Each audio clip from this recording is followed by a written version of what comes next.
So today we're going to talk about classified issues. And the way I'm going to actually go into this is I'm going to go back and I'm going to talk about the classification check sheet. And at the end, I'm going to have all these things. But you'll look at that and you'll see I actually recreated this, which is probably the easiest one to recreate. It pretty much mirrors everything on the Schedule C. This is what I use for the example for the car and truck. And it actually gives a good idea of all the things that could possibly come up as being selected as a classified issue. And as you look in there, you'll see as it's delivered or is actually received by the auditor, car and truck expense is checked off. Okay. And so the auditor, when they do their pre-audit, they're going to, obviously they're required to, they're going to be looking at the classified issue, but then there's other things that they can check. They select to be examined, and they're just other issues and stuff. And so what I've decided to do on this is, obviously, I'm going to review an information document request, and it's going to be under the subject of car and truck expense. And I selected this because it's a popular item and stuff. And if you're not taking that expense, you might be missing something in your business because most people have to travel and stuff. So we're going to discuss that. So when you're taking that car and truck expense, and now this, I want you to think of this as, I just selected this as an example for any information document request, what the expectations are. This is just one example of many, and they're not all the same. This is just tailored to this specific example. So in the car and truck expense, you can either take the actual expenses or you can take the standard mileage rate. So in actual expenses, you get gas, oil, tires, repairs, maintenance, whatever documents you have support your actual expenses. And they're going to want to see those invoices, the receipts, proof of payment, and then also, your depreciation, what your cost is on a vehicle, how you're writing that off. They're going to want to see the bill of sale or any other documents to support that cost, that expense.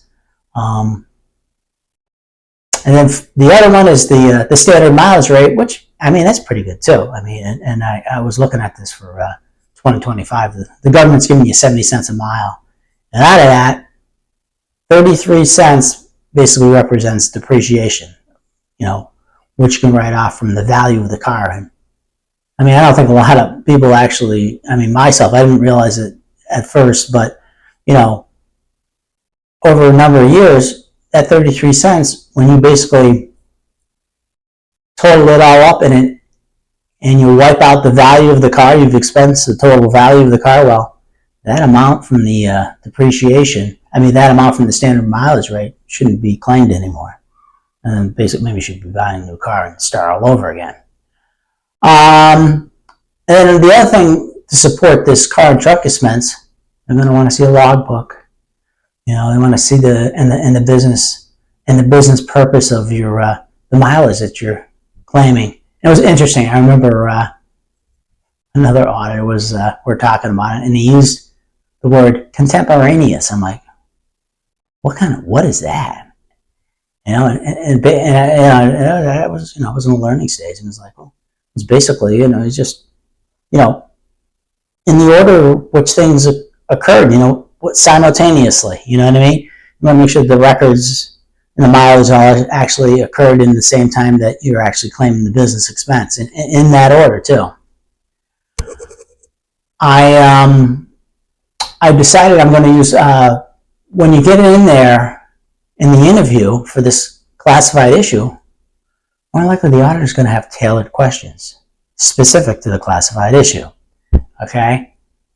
And so they're going to ask, as far as the vehicles are concerned, that car or truck that you're using, was it used exclusively for the business? Or is there some personal use? Is there another vehicle available in the household for use? If there's only one vehicle, well, then obviously that one vehicle is being used for personal and business. If you're married, what does your wife drive? Does she have her own vehicle? Okay.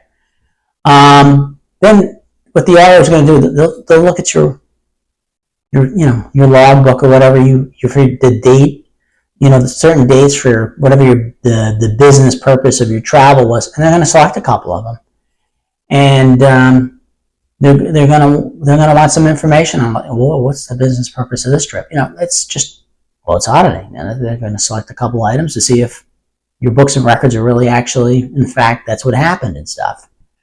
Another thing I'll discuss on this is for this topic is if you have a home office. I mean, if you have a home office, you can actually start deducting the mileage as soon as you leave the house. But if you don't, well, your first stop to wherever you're going, let's say you're going into the office or you're going to a house showing, well, that's considered commuting, like you're going to work.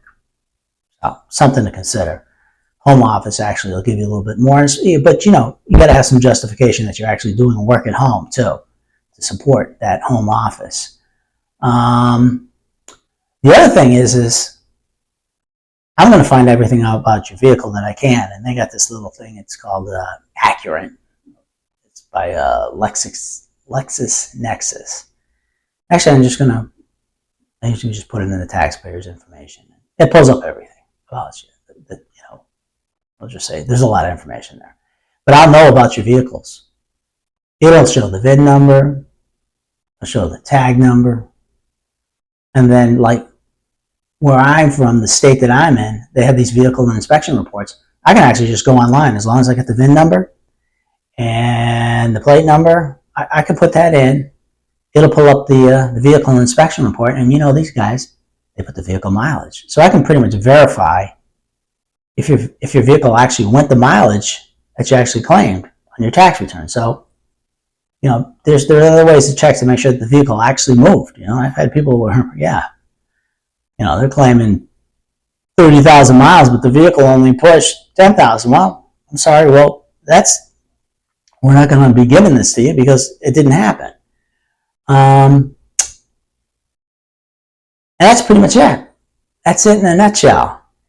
So at the end, you'll see I put these documents in there to help you out a little bit, and I hope it really pretty much gives you a little more clarity when you see that you have these classified issues, and with the information document request, bring that stuff in so you can get what you actually claimed on the return. You need to support this expense. Other than that, I hope this helps. Thank you.